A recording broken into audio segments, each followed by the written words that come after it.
And now,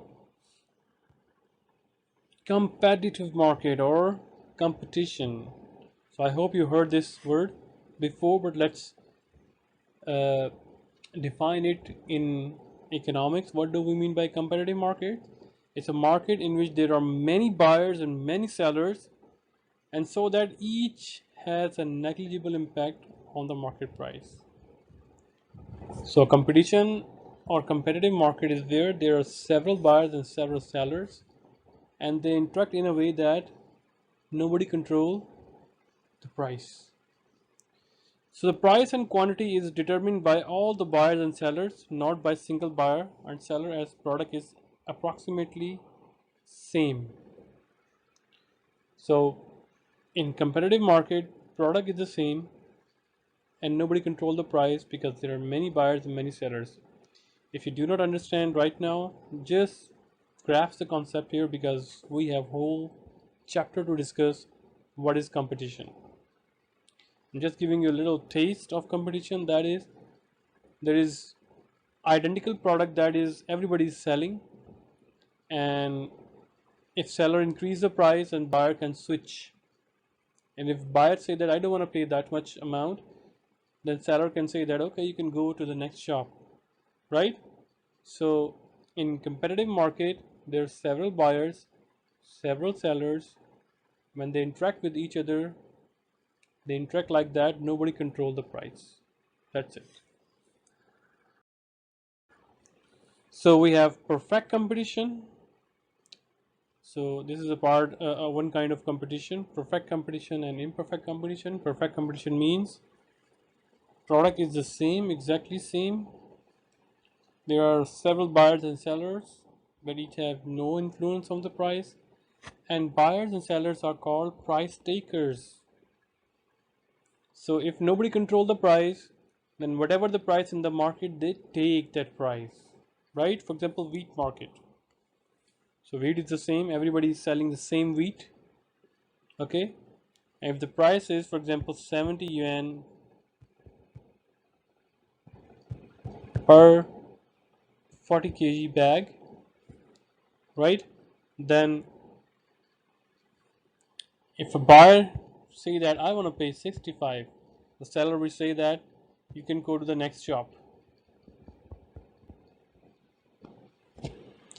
If the seller say that oh I want to sell at 75, then buyer will say that I'm leaving the shop and then buy to the next shop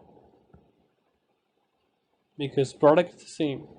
So whatever it is the price in the market, they take that price. So that's why buyers and sellers, they're called price takers.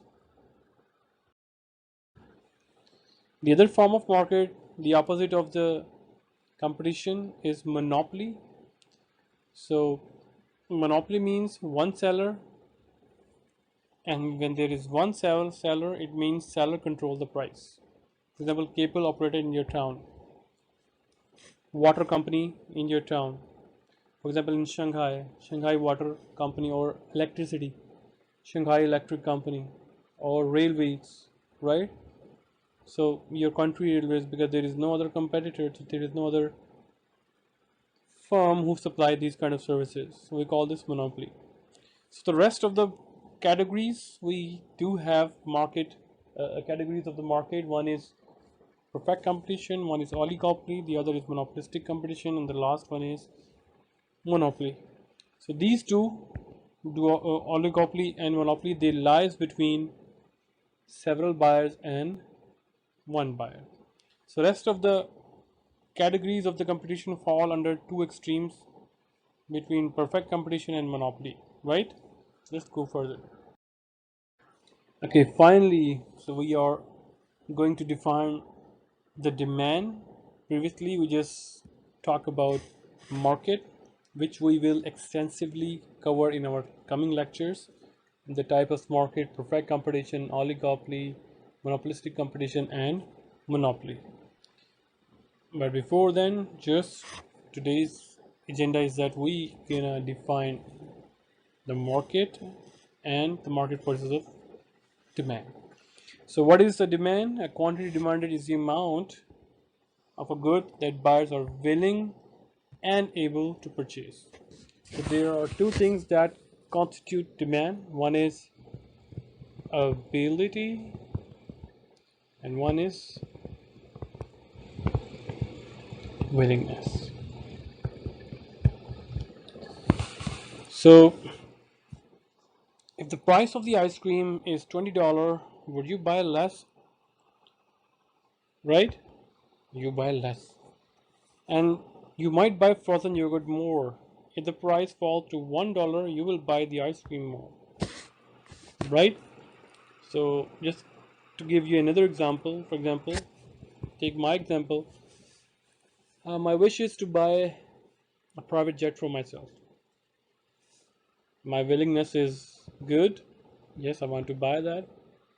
But whether my ability is there, I don't have the money. So that I am not be counted as a customer in their demand. Why? Because I don't have the ability. Or if I have the ability and I don't have any willingness, for example, the agents they call you that they have a empty room to rent, but you have the ability, maybe, yes, but do you want to move into the new house? No. So you are not there under their demand, right? So the quantity demanded is negatively related to price. How? Because when the price is high, you want to buy less, right? So that's why we call that price is negatively related to quantity.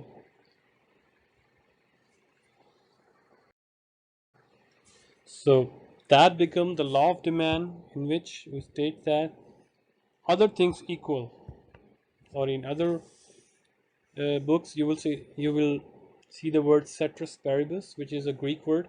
So just don't worry about that. It means that other things equal, the quantity demanded of a good falls,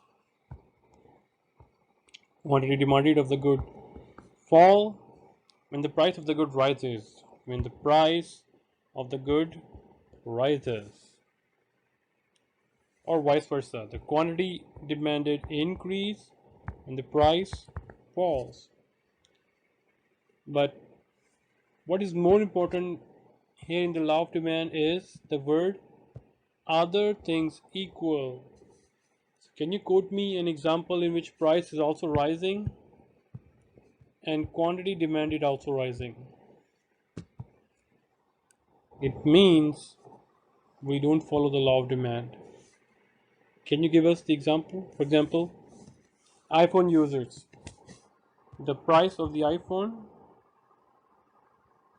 rises, demand is also rises.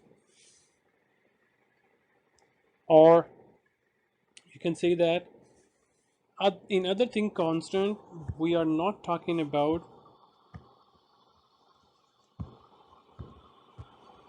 brand loyalty. So economics do not answer the brand loyalty, right? So that's why we have a new subject, consumer behavior, to discuss with this one, marketing concept.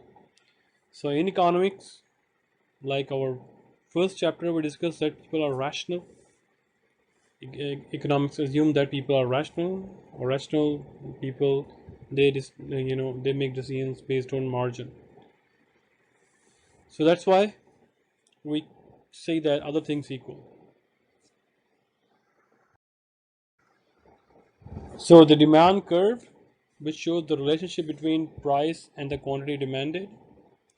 So to explain this one, let's talk about first demand schedule, or demand schedule is a table that shows the relationship between the quantity demanded and the price.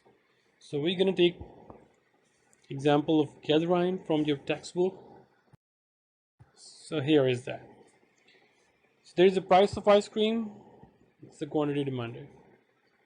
So just forget about the word that is demanded here. If you see this kind of table, if price is increasing and you see the quantity as well. If price is increasing and quantity is decreasing, then definitely this is a demand table. And demand table is called a demand schedule, right? So Catherine demand schedule is that if the price is $0, she wants to consume 12. If the price is $0.5, she wants to consume 10. Similarly, if the price is $2, she wants to consume 4, right? So this relationship, a table that shows the relationship between price and the quantity, we call that demand schedule. And why this is a demand schedule? Because quantity decreases as price increases, right? So the curve is basically a graph of the relationship between price and quantity demanded. So if we plot the Galvin graph here on a graph, then we call that this is the demand of Cadrein's demand for ice cream. So how we gonna create create the graph? Here it is. We just draw an x-axis and y-axis. On the x-axis and y-axis, on the y-axis we always take price, and on x-axis we always take quantity. Now my question is, why we do that? Why not we plot price here and quantity here? So think about the answer. So answer is that this is convention. There is no logic behind that. There is a convention that we are taking quantity on x-axis and price on y-axis.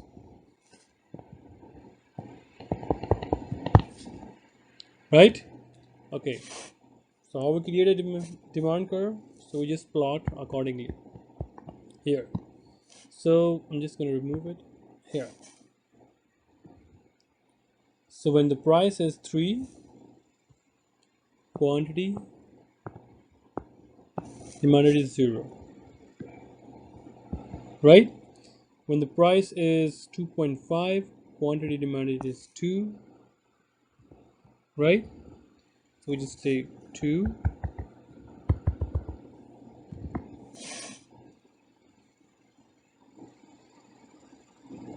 When the price is, sorry, here 2.5 here, when the price is 2, quantity demanded is 4, 4 is here. When the price is 1.5, quantity demanded is 6, we have here, right? So when we just connect all these dots here, so this is called demand curve, right? So did you notice something? It starts from upward to downward. And why is that? Because it follows the law of demand. Why? If the price decrease from 2 to 1.5, what happened? The quantity increased from 4 to 6, right?